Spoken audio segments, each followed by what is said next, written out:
Meus irmãos, a paz do Senhor, amém? Abra sua Bíblia, por favor. Livro de Apocalipse, capítulo 3. Enquanto você procura o texto citado, quero aqui, em primeiro lugar, agradecer a Deus por mais esta oportunidade que Ele nos dá de pregar a sua palavra, de falar a sua santa palavra. E agradecer também ao colegiado de pastores, que também aprovaram o nosso nome para na manhã deste dia estar com os irmãos, ministrando a palavra do Senhor. Agradeço também ao pastor Raposo e a todos os demais pastores. Todos vocês já encontraram o texto, amém? Apocalipse capítulo 3, vamos ler a partir do verso de número 7, que diz assim: Ao anjo da igreja que está em Filadélfia, escreve isto, diz o que é santo, o que é verdadeiro, o que tem a chave de Davi, o que abre e ninguém fecha, e fecha e ninguém abre. Eu sei as tuas obras, eis que diante de ti pus uma porta aberta, e ninguém a pode fechar. Tendo pouca força, guardaste a minha palavra e não negaste o meu nome. Você pode dar um glória a Deus? Olhe para cá, por favor. Meus irmãos, o texto que nós lemos é um texto que foi dirigido ao anjo que estava na cidade de Filadélfia. Quando a gente lê o capítulo 3 e o verso de número 1, a primeira coisa que a gente vai identificar é que essa igreja estava situada na cidade que estava ali em Filadélfia.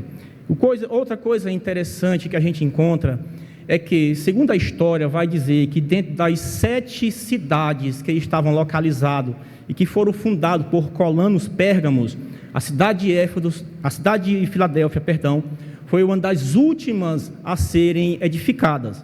A história diz que ela foi edificada por volta do ano 159 a 138 a.C. Ela foi fundada pelo rei chamado Átalo II, que possivelmente, anos depois, ela ganhou esse nome chamado Filadélfia, porque foram 2 irmãos que lideraram essa cidade. E devido a essa liderança, colocaram o nome de Filadélfia, que significa amor fraterno ou amor fraternal. A história diz também que no ano 17 depois de Cristo, aconteceu um grande terremoto naquela região, aonde essa cidade ela foi destruída. Anos depois ela foi reconstruída e foi edificada novamente ali. Então a gente vai observar que existia uma igreja naquele lugar, uma igreja que foi fundada, uma igreja que surgiu naquela cidade. E o que eu acho mais interessante ainda é que quando Jesus Cristo dá ordem para João escrever as 7 igrejas que estavam localizadas na Ásia Menor, lá no capítulo 1 e verso 20 do livro de Apocalipse, ele vai falar das 7 igrejas, e dentro dessas 7 igrejas vai ser citado também a igreja que estava em Filadélfia, ou mais conhecida como a igreja de Filadélfia.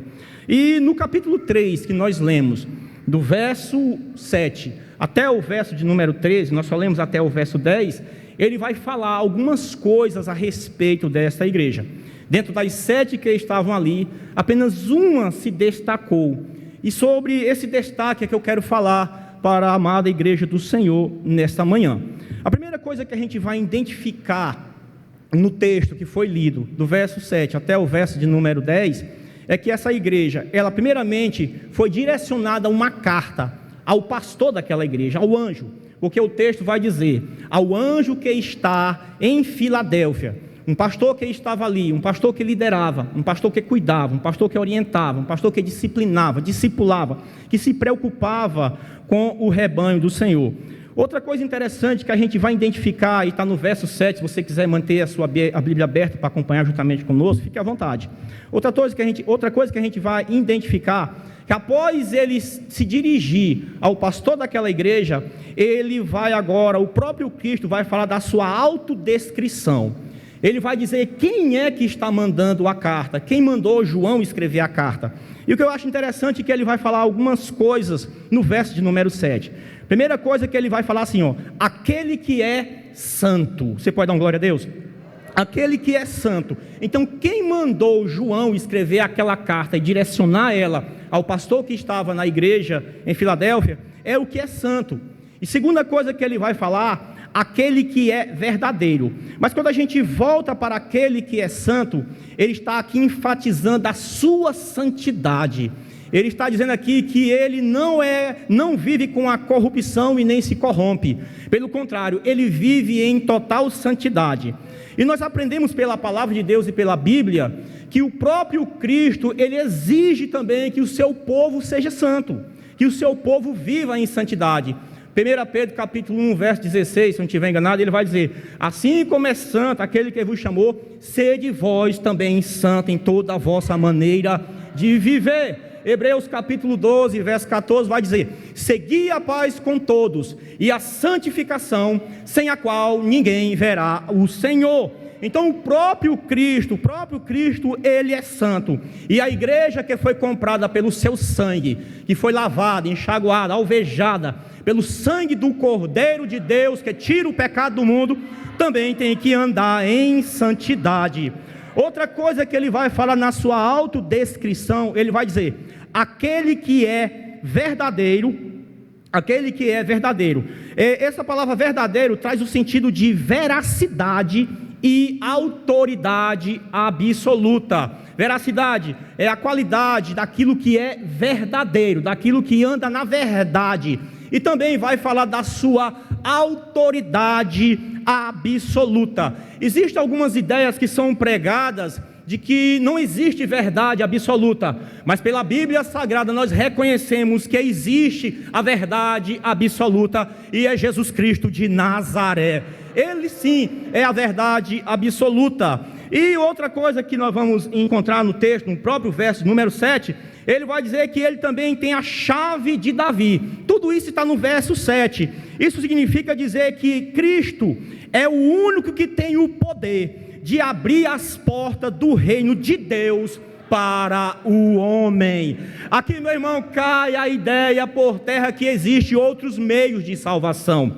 E dentro do ecumenismo existe uma ideia de que todos os caminhos levam a Deus, mas pela Bíblia Sagrada nós só conhecemos um único caminho, que é Jesus Cristo de Nazaré. João 14,6, ele diz na sua palavra: eu sou o caminho, aleluia, eu sou a verdade, eu sou a vida, e ninguém vem ao Pai a não ser por mim. Você pode adorar o nome dele? Ninguém. Então nós reconhecemos e entendemos no capítulo 3 e o verso número 7, que Jesus Cristo é o único que pode abrir esse acesso à salvação. Esse acesso também, irmão, ele foi aberto dali quando Jesus rende o Espírito, quando ele morre na cruz do Calvário. Mateus capítulo 27, no verso 50, a Bíblia vai dizer assim, e clamando Jesus, entregou o seu Espírito. No verso 51, a Bíblia vai dizer que após ele ter rendido o Espírito, o véu do templo se rasgou de cima a baixo. O que significa dizer isso? Significa dizer que a porta da graça, a porta da salvação foi aberta a todos os homens. A Bíblia também vai dizer, no Evangelho de João, no capítulo de número 1 e o verso de número 17, diz assim, que a lei foi entregue por Moisés, mas a graça ela veio através de Jesus Cristo, aleluia. Então só nesse versículo 7, a gente pode extrair até mais coisas, mas eu anotei aqui apenas estas, para que os irmãos viessem entender. Outra coisa interessante, para a gente continuar, é que o próprio Cristo também, ele vai fazer o reconhecimento desta igreja. Porque, irmão, existe uma diferença entre desta e dessa. Dessa, aquilo que está distante. Desta, é como o sujeito está falando mais próximo. É uma regra gramatical. Então, o Cristo, ele faz o reconhecimento desta igreja, porque ele estava próximo desta igreja, ele estava no meio desta igreja, e ele fazia parte da vida dos membros daquela igreja. Uma coisa interessante que Cristo reconhece, ele vai falar no verso de número 8, se eu não estiver enganado, ele vai falar assim, eu sei as tuas obras. A primeira coisa que Cristo vai reconhecer desta igreja são as obras desta igreja. E quais eram as obras desta igreja, pastor Wendel? As obras desta igreja, a gente pode, pela interpretação do texto, pela hermenêutica do texto, a gente pode entender que as obras poderíamos descrever como obras sociais, Esta igreja, elas faziam obras sociais. E a outra obra que esta igreja também fazia era a obra da evangelização. Isso é tão evidente que nos versículos mais à frente, o próprio Senhor vai dizer que Ele pôs uma porta aberta diante desta igreja e que ninguém, absolutamente ninguém, poderia fechar a porta que Ele pôs aberta. Se cumpre o que está escrito lá em Mateus, no capítulo de número 16, verso 18, quando Jesus, a partir do verso 16, capítulo 16, verso 16, Jesus vai começar a interrogar os discípulos, e os discípulos automaticamente vão dizer, um diz que tu és João Batista, outro diz que é algum dos profetas, mas aí quando Jesus pergunta, e vós, quem vós dizeis a respeito de mim? E Pedro se levanta e diz, olha, tu é o Cristo, o Filho do Deus vivo. Aí lá no verso 18 ele vai dizer, não foi carne e nem sangue que te revelou, mas o meu Pai que estás nos céus. E ele foi além disso, e tu és Pedro, e sobre esta revelação, sobre esta promessa, edificarei a minha igreja, e as portas do inferno não vão prevalecer contra ela. Louvado seja o nome do Senhor. Então Jesus automaticamente estava dizendo que a igreja ia ter uma porta aberta para a igreja pregar o evangelho, tanto para os irmãos que estavam na cidade de Filadélfia, como também para os demais irmãos, como também para nós hoje. Essa porta da pregação do evangelho ainda continua aberta para nós, e nós podemos proclamar e dizer que Jesus Cristo é o Senhor. Agora o que acontece, o problema é o seguinte, é que muitos não conseguem entender e não compreendem que essa porta, que os crentes podem entrar por essa porta, e todo crente tem essa responsabilidade de estar diante dessa porta, entrar por essa porta e anunciar o ano aceitável do Senhor. O problema é que muita gente ouve e não entende, mas nessa manhã eu digo para você, aquele que tem ouvido, ouça o que o Espírito diz às igrejas. Aleluia, louvado seja o nome do Senhor para todo sempre. Outra coisa interessante que a gente descobre no verso de número 8, ele vai dizer assim, tendo pouca força, guardaste a minha palavra e não negaste o meu nome. Agora aqui eu quero me prender um pouquinho. Olha para cá, foca em mim, como eu costumo dizer na Getsemane. Olha para cá, foca em mim, dá um zoom. Olha para cá, escuta o que eu vou dizer. Algo interessante acontece nesse texto. E o que é que vai acontecer no verso 8? Ele vai dizer, eu sei as tuas obras, eis que diante de ti pus uma porta aberta, ninguém a pode fechar, tendo pouca força, guardar-te a minha palavra. Olha para cá. Segundo alguns comentários, vai dizer, alguns comentadores, eu li um artigo interessante que ele vai dizer, que dá a entender no texto, que a igreja que estava ali em Filadélfia, era uma igreja pequena, os membros daquela igreja eram poucos, mas mesmo eles sendo resumidos, sendo poucos em número, eles conseguiram fazer uma proeza extraordinária. E o que foi, pastor? Foi guardar a palavra do Senhor. E nesse guardar a palavra que eu quero comentar algumas coisas para a amada igreja do Senhor nesta manhã. Nós precisamos guardar a palavra. Nós precisamos, meus irmãos, da sã doutrina. Nós precisamos nos aprofundar mais na sã doutrina. A Bíblia vai dizer em 1 Timóteo, capítulo 1, verso 4, Paulo dizendo a Timóteo assim, olha, quando eu parti para Mileto, eu te deixei em Éfeso, para que tu advertisse alguns, para que não pregue outro evangelho. Paulo estava dizendo para Timóteo, olha Timóteo, fique aí na cidade de Éfeso e pregue a palavra. Corrija, discipline, ensine com toda a longanimidade. Nos capítulos mais à frente, Paulo vai dizer a mesma coisa. Conjuro-te diante de Deus e do Senhor Jesus Cristo, que há de julgar os vivos e os mortos, que pregues a palavra. Então, irmão, guardar a palavra não é somente pregar, mas é pegar, absorver aquilo que está contido nas Sagradas Escrituras e colocar dentro do coração. Lembra do que está escrito lá no Salmo 119, verso 9? De que maneira o mancebo, ou o jovem, ou o homem, ou o cidadão, ou cidadã, manterá o seu coração puro. Verso de número 11: guardei a tua palavra no meu coração, para eu não pecar contra ti. Agora, irmão, surge algo mais além que a gente precisa falar nesta manhã. Há algo interessante que a gente precisa comentar. Existem lugares onde não há preocupação de guardar a palavra, e além de não ter a preocupação de guardar a palavra, não tem a preocupação de ensinar o evangelho puro, genuíno e verdadeiro. Paulo vai dizer, se eu não estiver enganado, na segunda epístola a Timóteo, ele vai dizer assim: olha, Timóteo, nos últimos dias sobrevirão tempos trabalhosos, aonde muitos vão apostatar da fé, dando ouvido a doutrinas de demônios. Paulo vai também dizer a Timóteo: vai dar um comichão nos ouvidos de algum.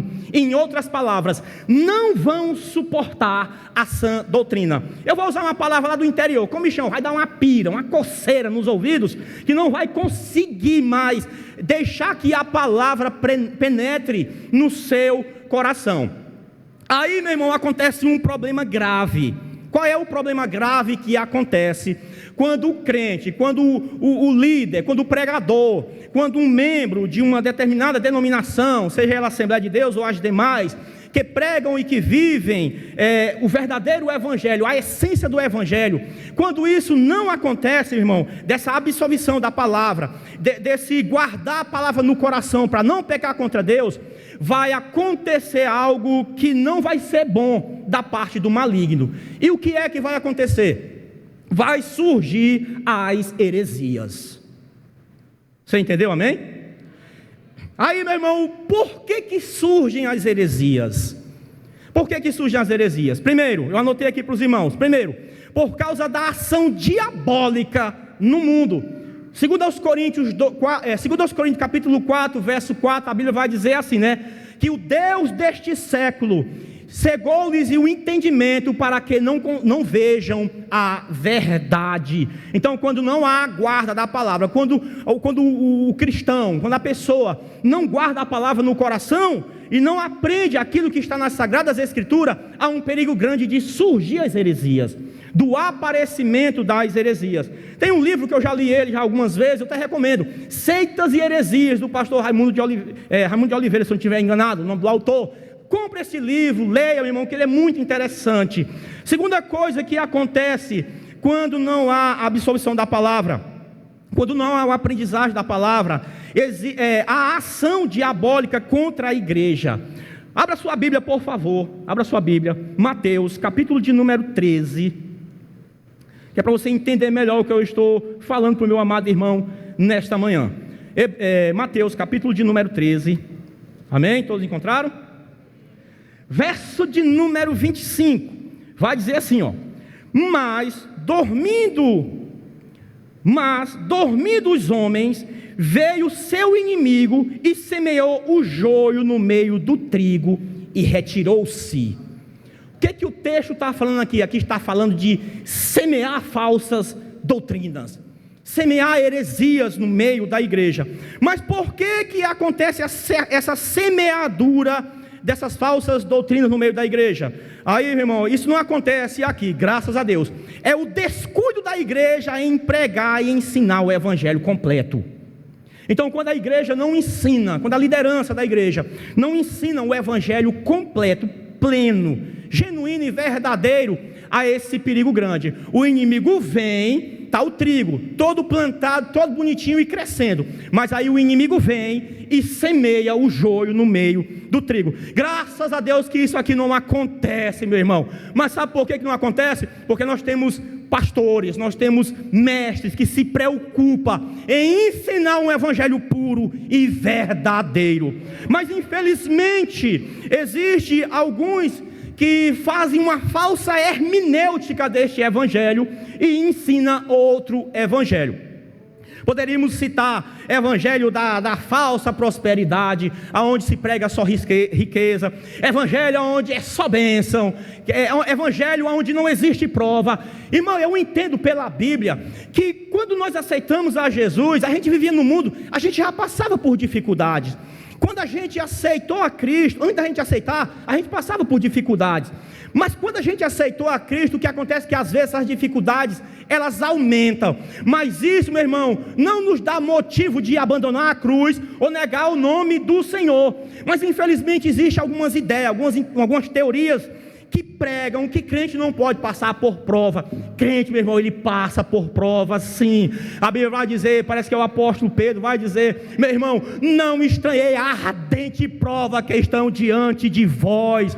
Paulo escrevendo aos Coríntios, se eu não estiver enganado, é 2 Coríntios capítulo 1, verso de número 8, ele vai dizer assim: meus irmãos, quando nós estávamos na Ásia, nos sobreveio uma terrível prova, que até da vida a gente se desesperou. Paulo poderia até ter se desesperado da vida. Você às vezes pode até se desesperar, mas isso não dá motivo para você abandonar a fé. Você tem que continuar firme com o Senhor Jesus. Aí eu pergunto para você nessa manhã: você ainda tem coragem de glorificar o nome dele? Então glorifique, meu irmão, porque prova é para crente. Aleluia. Prova é para crente, meu irmão. Nós enfrentamos doenças, nós passamos aí estamos encerrando aí a pandemia. Depois da pandemia veio as viroses, mas a gente continua de pé. Aleluia. Mas existe uma ideia por aí que está sendo pregada, distorcendo a Bíblia, que diz que crente não pode passar por prova. Passamos sim por prova. Tiago capítulo 1, verso 12 vai dizer assim, Tiago 1,12 vai dizer: bem-aventurado o varão que sofre aprovação, porque depois dele ser aprovado, ele vai receber uma recompensa. Então existe uma recompensa para quem é provado, mas esta recompensa também é para quem é fiel. Aleluia. Para continuar, a falta de conhecimento da verdade bíblica são outro motivo porque surgem as heresias. A falta de conhecimento bíblico. O que a gente mais vê hoje, mais observa hoje, são pessoas, irmão, que mal leu a Bíblia uma vez e já querem fundar ministério, né? Cada um faz o que bem entender da sua vida, mas infelizmente prega um evangelho distorcido, um evangelho onde isola-se alguns versículos e diz assim: não, esse versículo aqui não vai dar para pregar, porque o público não vai receber de bom grado. Irmão, entenda uma coisa: quando João saiu no capítulo 3 do evangelho de Mateus, pregando no deserto da Judéia, o que foi que ele chamou lá os saduceus, os judaizantes daquela época? O que foi que ele chamou eles? Raça de víbora, suas cascavéis, sua jararaca, arrependam-se dos vossos pecados e se convertam ao Senhor. Então é uma mensagem dura, aonde muitos não querem ouvir. Mas quem quer ir para o céu, aleluia, levante sua mão por favor. Quem quer ir para o céu, irmão, você gostando ou não, você vai ouvir a palavra na essência. Aleluia, você gostando ou não, você vai ouvir a palavra na sua essência. Vamos continuar. A falta de maturidade cristã. Abra sua Bíblia, por favor. Efésios capítulo 4, verso de número 14. Efésios 4, 14. Olha o que o texto sagrado nos diz. Aleluia, louvado seja o nome do Senhor. Diz assim: para que não sejais mais meninos inconstantes, levados em redor por todo o vento de doutrina, pelo engano dos homens que, com astúcia, enganam fraudulosamente. Olha para cá, foca em mim, dá um zoom. Olha para cá. Enganam fraudulosamente. Infelizmente, irmão, nossos irmãos, graças a Deus, são bem ensinados, mas uma vez por outra a gente vê alguém sendo enganado por falsas doutrinas, por falsos ensinamentos. Aconteceram uns episódios, parece-me que ano passado, onde alguns pastores apostataram aqui no Maranhão da fé, ouvindo ensinos de demônio, porque na Bíblia não está. Porque, irmão, quando o crente, independente dele ter cargo ou não, dele ter alguma ocupação ou não na casa do Senhor, quando ele se agarra a essa sã doutrina aqui, pode vir o vento que vier, pode vir a tempestade que vier, mas ele permanece de pé glorificando o nome do Senhor. Para encerrar, irmão, por que surgem as heresias? Devido a esses surgimentos das heresias, e Paulo vai dizer em 1 Coríntios, abram por favor, vamos ler, que é para mim não citar errado o versículo. 1 Coríntios, capítulo de número 11, e o verso de número 19, vamos ler? Ele diz assim: e até importa que haja entre vós heresias. Parece que Paulo aqui está doido, né? Mas ele vai dizer mais na frente, ele vai dizer o porquê. Para que os que são sinceros se manifestem entre vós. Aleluia! Alguns podem até ir pelo caminho da heresia, mas os sinceros vão permanecer dentro da casa do Senhor. Os sinceros vão permanecer. Quem está dizendo é o pastor? Não, é a Bíblia. Importa que até que haja heresia no meio de vós, mas se houver e até que haja, é importante para que os verdadeiros sinceros se manifestem. Eu acho até interessante, irmão, que isso aqui é tão evidente na vida da gente, que a gente já está tão acostumado com a sã doutrina, e quando a gente ouve uma coisa diferente, a gente fica, né? Esse negócio está errado, não está certo, não bate com as sagradas escrituras, não bate com aquilo que eu aprendi, não bate com aquilo que me ensinaram, e não bate com a palavra de Deus. Então, igreja do Senhor, tomemos cuidados, vigie-se, policie, para que, meu irmão, você não venha cair no engano, não venha cair nas armadilhas de Satanás. E tudo isso acontece, olha para cá, tudo isso acontece quando você ou nós não guardamos a palavra. Mas, porque nós estamos guardando a palavra, nós vamos continuar firme no nome de Jesus. Aleluia. Você pode adorar o Senhor Jesus nesta manhã. Por que nós devemos guardar a palavra? Eu enumerei algumas coisas para os irmãos. Por que nós devemos guardar? Nós devemos guardar a palavra, primeiro, irmão, porque ela é a palavra de Deus. Salmo de número 138, se eu não estiver enganado, e o verso de número 8, a Bíblia vai dizer assim, ó: porque tu, ó Deus, exaltaste a tua palavra acima do teu nome. Então o próprio Deus, ele reconhece o poder da sua palavra. O próprio Deus, ele exalta a palavra. O próprio Deus, ele dá ênfase à palavra. E deixa eu dizer uma coisa para os irmãos aqui. A palavra de Deus, irmão, é pura, verdadeira e genuína. Ela é pura, é verdadeira e genuína. Criou-se a ideia, olha para cá. Criou-se a ideia sobre a ideia do falso avivamento. O que é o falso avivamento? Muitos pensam às vezes que avivamento é línguas estranhas, é pular, é sapatear, é rodopiar, virar calambera. Eu assisti um vídeo interessante esses dias no YouTube. Parece que na África tem um pastor pregando, de repente ele coloca o pé em cima do púlpito. Aí o cara derrubou ele, zangado, enfumaçando de raiva. Por que, irmão, acontece isso? Falta de maturidade. Por que acontece isso? Falta de Bíblia na vida. Isso é triste para nós, irmão. E a palavra de Deus, ela tem que ser pregada com temor e tremor. Estava conversando com o irmão Joás aqui, que pregar para mim é uma agonia grande, irmãos. Porque meu irmão me dá um frio na barriga, dá vontade de sair correndo e gritando. Porque pregar não é fácil, irmão. Quem diz que pregar é fácil, irmão, não sei não, mas pregar é difícil, irmão. Você passa às vezes 3, 4, 5 horas para preparar um sermão básico, para você falar ele em 30, 40 minutos. Diz, segundo a homilética, que é a arte de pregar, para você ter um sermão bom, você tem que ter no mínimo 8 horas disponível para preparar aquele sermão. Para em 40, 50 minutos, em 1 hora, você alimentar a noiva do cordeiro. Então, pregar não é uma tarefa fácil, é uma tarefa difícil. E para encerrar, vamos para o verso de número... Perdão, irmão, abri rapidinho aqui o texto. Vamos continuar. No verso 10, né, vai dizer: como guardaste a palavra da minha paciência, também te guardarei da hora da tentação que há de vir sobre todo o mundo, para tentar os que habitam sobre a face da terra. Então, o que nós aprendemos aqui? O crente, a igreja que guarda a palavra do Senhor, ela passa por provas, ela passa por dificuldades. Agora, com um salvo-conduto, qual? Ela vai passar por prova, vai passar por dificuldades, vai, mas o Senhor vai estar guardando esta igreja. Aleluia! Você pode levantar sua mão e adorar. Aleluia! Ela será guardada pelo Cordeiro de Deus que tira o pecado do mundo. Entenda, você está passando por provação? Amém! Glorifica a Deus. Para de murmurar e glorifica.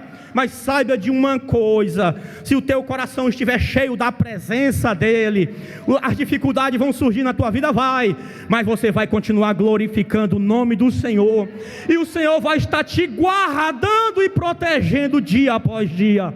Lembra o que está escrito lá no Salmo 91? Aquele que habita no esconderijo do Altíssimo, a sombra do Onipotente descansará. Aleluia! Aleluia! Aí no desenrolar da história, eu gosto desse texto, a Bíblia vai dizer assim, né? Parece que no verso 6 ou 7, a Bíblia vai dizer: 1000 cairão ao teu lado, 10.000 à tua direita, mas tu não serás atingido. Explico isso para você facinho. Por que caiu 1000 ao teu lado e cai 10.000 à tua direita e tu não é atingido? Sabe por quê? Os que caem, os 11.000 que caíram, eles caíram, irmão, porque eles saíram de onde eles nunca deveriam ter saído, que é do esconderijo do Altíssimo. Mas aqueles que estão no esconderijo do Altíssimo, guardado por Ele, vem as tentações, vem as provações, vem o maligno, vem o mundo, mas ele não cai. Aleluia! Ele permanece de pé. E para encerrar, irmão, já estou caminhando para o encerramento. A Bíblia vai dizer assim, ó: como tu guardaste a palavra da minha paciência. Aqui a gente aprende uma coisa, que no Evangelho, no nosso período de crença, na nossa vida cristã, a gente precisa aprender a ter paciência nas dificuldades, nas provas, nas promessas que Deus faz para nós. Precisamos ser pacientes. Aí ele vai dizer, né? Eu te guardarei. Mas no verso de número 11, ele vai dizer: eis que venho sem demora, guarda o que tu tens, para que ninguém tome a tua coroa. E o que é que nós temos para ser guardado? É uma coisa que nos chama a atenção. E o que é que nós temos para ser guardado? Eu numerei aqui 4 coisas para vocês, para a gente encerrar. Primeiro, devemos guardar o nosso coração. Provérbios 4, 23. Sobre tudo que se deve guardar, guarda o teu coração, porque dele procede as saídas da vida. Segundo, devemos guardar os nossos pés. Eclesiastes 5:1. Guarda o teu pé quando tu entrares na casa do Senhor teu Deus. Aqui a gente entende vários aspectos. Primeiro, guardar ao entrar na casa do Senhor, reverência. Aleluia. Reverência. Irmão, às vezes é triste, né? O pastor Raposo gosta de bater nessa tecla. Às vezes ele está aqui, está um converseiro lá atrás, está um converseiro no meio do templo, principalmente quando está se falando a palavra de Deus. Quando se fala a palavra de Deus, então você tem que guardar em silêncio e ouvir, absorver, aprender, para que você se torne cada vez mais discípulo de Cristo. Segunda coisa que ele está falando: guarda o teu pé. Os pés, para que os pés servem? Os pés servem para equilibrar. Fala também de equilíbrio, que o crente precisa ter: equilíbrio emocional, equilíbrio sentimental, equilíbrio espiritual, equilíbrio racional. Aleluia. Quarta coisa, o que devemos guardar? Devemos guardar a fé. Olha o que Paulo escreve a 2 Timóteo, capítulo de número 4, verso 7. Ele diz: olha, Timóteo, eu combati o bom combate, eu acabei a minha carreira, mas eu guardei a minha fé. E para encerrar, quarta coisa que eu coloquei: o que devemos guardar? Devemos guardar a palavra de Deus. Então, meu irmão, para o teu bem, aleluia, feche seus olhos.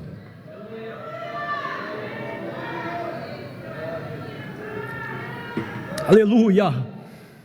Feche seus olhos, por favor. Vou já encerrar. Para o teu bem, para a preservação e conservação da tua alma, guarde a palavra de Deus. Guarde a salvação. Porque o texto mais na frente vai dizer: eis que eu venho sem demora. E você sabe quem é que vai subir? Vai subir os que guardam a palavra. Aleluia. Vai subir os que vivem a palavra, os que absorveram a palavra, os que deixaram a palavra mover-se dentro do seu coração e mudar os seus pensamentos, o seu comportamento. O que é que você deve guardar? Guardar a sua comunhão com Deus. Poderia até enumerar mais. Guardar a sua comunhão. Guarde a sua comunhão com o Senhor Jesus para a tua inteira felicidade. E para o crente que faz tudo isso, para o povo que faz tudo isso, meu irmão, existe uma promessa para os que guardam a palavra. Ele vai dizer no verso de número 12: ao que vencer, eu farei coluna no templo do meu Deus. Promessa de redenção final, de regeneração final, aleluia. E dele nunca sairá. E você vai receber outra promessa, porque o Senhor Jesus vai escrever sobre ele o nome do meu Deus, o nome da cidade do meu Deus, a nova Jerusalém que desce do céu do meu Deus, e também o novo nome de Jesus.